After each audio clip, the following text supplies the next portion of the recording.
এই ভারতের চারি সীমা যে বর্ডার, ল্যান্ড বর্ডার যেটা, আমাদের ভারতের চারি সীমায় কয়টি বর্ডার আছে? কয়টি দেশের বর্ডার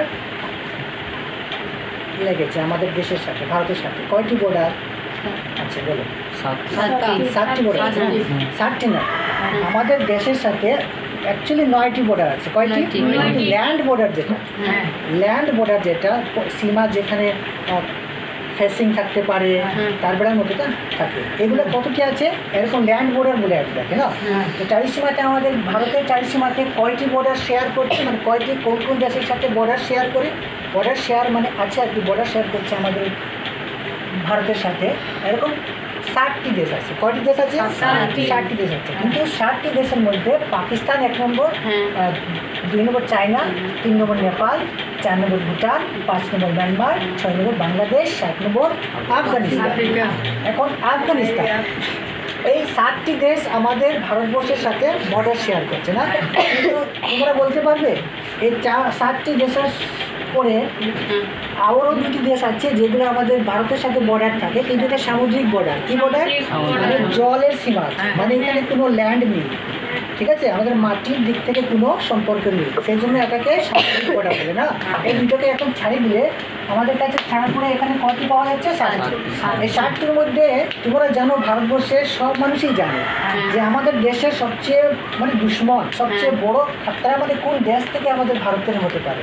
কোন দেশ থেকে বেশি খাতরা আছে আমাদের দেশে? আমাদের দেশে বলো তো। না, অনেকে চায়না বলবে, চীন বলবে, না অনেকে কি বলবে? পাকিস্তান বলবে।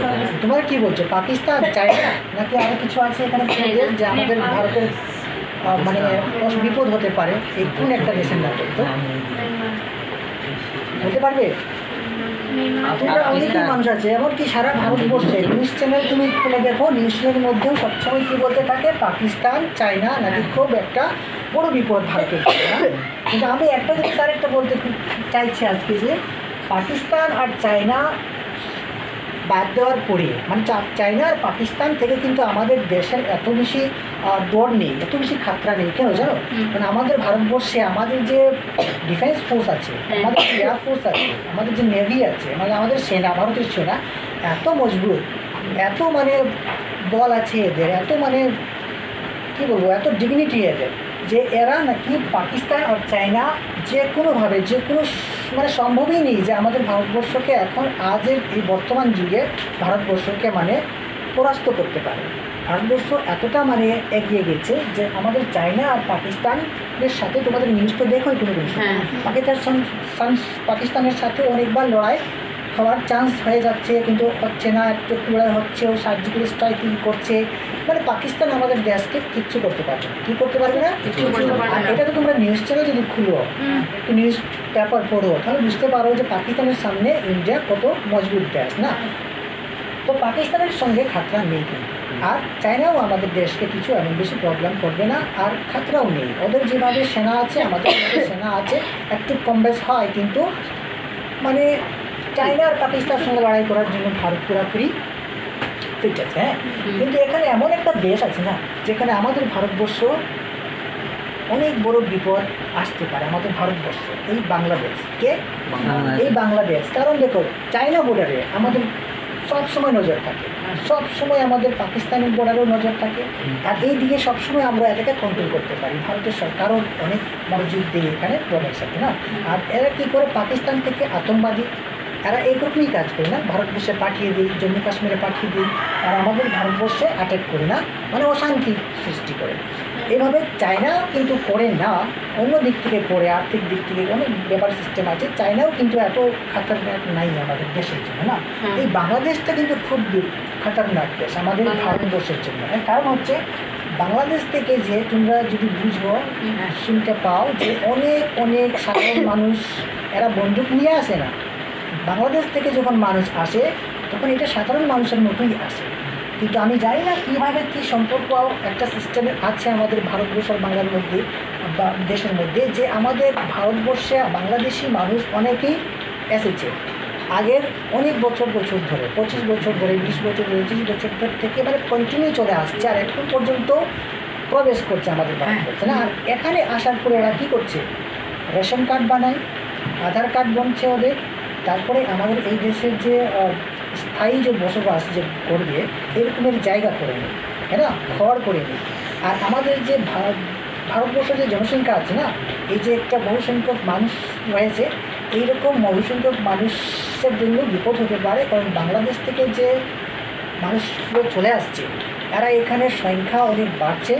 তারপরে আমাদের দেশকে কী করছে, মানে অনেক জায়গাতে এখন খবর পাওয়া যায় যে আসাম থেকে অনেকেই বাংলাদেশি নাগরিক বাংলাদেশি মানুষকে তাড়না করছে, তাই না, এখানকে জায়গা যেটা দখল করে রাখেছে এটাকে মানে সরকারের আওতায় আনছে, ঠিক আছে না, এরকম অনেক প্রচেষ্টা চলছে। কিন্তু এখন আমি বলছি কতটুকু যে সাকসেস হবে আমাদের দেশ আর কতটুকু যে কন্ট্রোল করবে এটা পরের ব্যাপার। কিন্তু সবচেয়ে বিপদ আমি তো বর্তমান সময়ে পাকিস্তান আর চায়নার থেকে সবচেয়ে বিপদ কী দেখছি, বাংলাদেশ। কারণ এরা এখানে যে মানুষগুলো আসে এখানের একটা আমাদের যে ভারতের যে একটা সংস্কৃতি আছে এটা তো খাতরা করে দেয়। আর প্লাস আমাদের যে ভাণ্ডার থাকে না, সরকারের যে খাদ্য থাকে, আমাদের যে সাধারণ মানুষ ভারতবর্ষের যে মানুষ আমরা এটা চাউল খাবো না, এটা কী পাবো, সরকারের টাকা পাবো, এগুলো জিনিস থেকেও না শেয়ার বাটা হয়ে যাচ্ছে। কী হয়ে যাচ্ছে, এরকম বাংলাদেশ থেকে আসার পরে আমাদের বাংলাদেশের যে নাগরিক এখানে আসে বসবাস করে ভারতীয় হয়ে যাচ্ছে। তারপরে এখানে সারা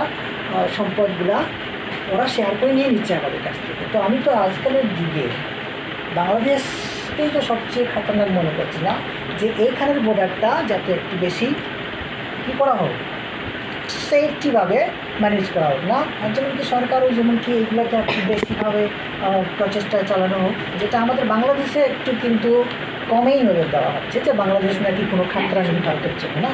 কিন্তু আমি তো বুঝতে পারছি যে ভারতের জন্য সবচেয়ে বড় বিপজ্জনক পরিস্থিতি দাঁড়াবে যে এই আমাদের বাংলাদেশের যদি সিস্টেমটা ঠিক করে না, ঠিক আছে।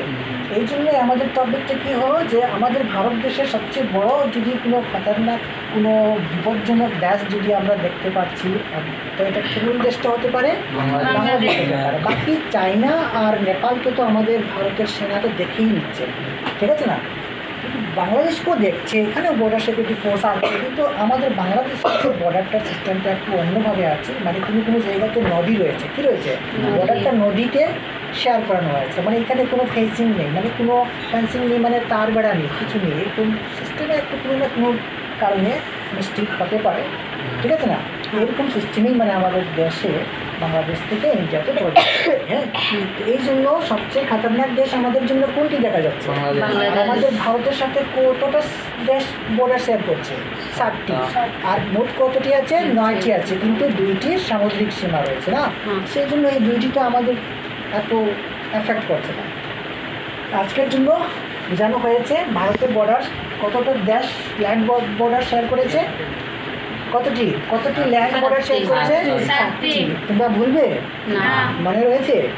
আর আমাদের ভারতবর্ষের জন্য সবচেয়ে বিপজ্জনক দেশ কোনটি হয়েছে, বাংলাদেশ। মানে এটা আমাদের থিঙ্কিং আর চিন্তা, ঠিক আছে।